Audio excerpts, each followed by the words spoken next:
আসসালামু আলাইকুম রহমতুল্লাহ বরকাত। সবাই কেমন আছেন? আশা করি সবাই ভালো আছেন। আলহামদুলিল্লাহ, আপনাদের দয়ামও ভালো আছি। তো আজকে আমরা নতুন একটা নিয়ম শিখব। তো আজকে আমরা শিখব মিম সাকিন। আমরা এর আগে যেগুলো ভিডিও দিছিলাম আমরা ওইগুলোর মধ্যে শিখছি নুন সাকিন। তো আজকে আমরা মিম সাকিন শিখবো ইনশাল্লাহ। তো আমরা আগে দেখেন, আমার এখানে লেখা আছে মিম সাকিনের বিবরণ। মিম সাকিন যোজমলা মিমকে বলে, অর্থাৎ মিম সাকিন আমরা আজকে মিম সাকিন পড়ব। তো মিম সাকিন কারে বলে?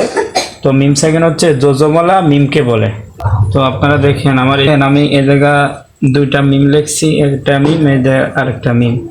তো এটা মিমের উপর জবর জের পেশ কিছুই নাই, আর এখানে আপনার সাকিন আছে। তো যখন দেখবেন মিমের উপর সাকিন, অর্থাৎ মিমের উপর যখন সাকিন থাকবে তখনই ওইটারে মিম সাকিন বলে। আমরা এর আগে এরকম নুন পড়ছিলাম, দেখেন যে নুনের উপর সাকিন, ওইটারে নুন সাকিন বলা হয়। তো ঠিক তদ্রূপ মিমের উপর যখন সাকিন থাকবে তখন ওইটারে মিম সাকিন বলে।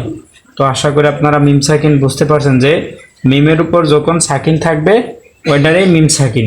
তো এই মিম সাকিন তিন প্রকারে পড়তে হয়।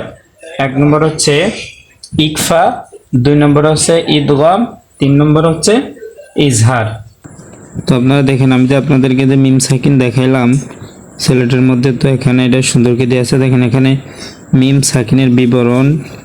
মিম সাকিন যোজমলা মিমকে বলে, অর্থাৎ মিম সাকিন যে আমি আপনাদেরকে বুঝাইলাম যে যোজমলা মিমকে মিম সাকিন বলে। তো এই যে মিম সাকিন তিন প্রকারে পড়তে হয়। আপনার মিমের উপর যখনই যোজম থাকবে বা সাকিন থাকবে ওইটাই মিম সাকিন বলে।